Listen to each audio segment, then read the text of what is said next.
साईज्योती मूळव्याध हॉस्पिटल, नाशिक सिन्नर महामार्गावरील महोदरी घाटामध्ये रात्री 8 वाजेच्या सुमारास राज्य परिवहन महामंडळ धावत्या बसच्या इंजिनमधून धूर येत असल्याचे चालकाच्या निदर्शनास येताच चालकाने प्रसंग सावधान राखत बस रस्त्याच्या कडेला उभी करत जवळपास 10 प्रवाशांना खाली उतरवले। स्थानिकांनी आग विझवण्याचा आटोकाट प्रयत्न केला, मात्र आग आटोक्यात येत नसल्याने अग्निशामक दलाची गाडी घटनास्थळी दाखल होत मोठ्या शिताफीने बसच्या केबिनला लागलेली आग विझवली।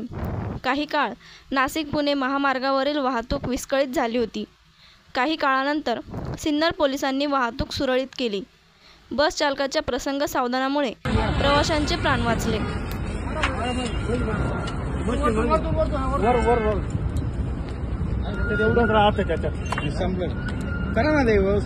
बटाव फोटोग्राफी, लग्न समारंभासह इतर समारंभाची फोटोग्राफी, लाईव्ह कार्यक्रमासाठी संपर्क करा संतोष बटाव, येवला। साईज्योती मूळव्याध हॉस्पिटल, आयुर्वेदिक औषधोपचार, क्षारसूत्र इंजेक्शन व व्हेसल सीलर जर्मनी लेझर मशीनद्वारे उपचार, डे केअर सेंटर, ॲडमिट राहण्याची गरज नाही, मेडिक्लेमची व्यवस्था, स्त्री रुग्णांसाठी स्त्रीरोग तज्ज्ञ, ठिकाण धारणगाव रोड, कोपरगाव।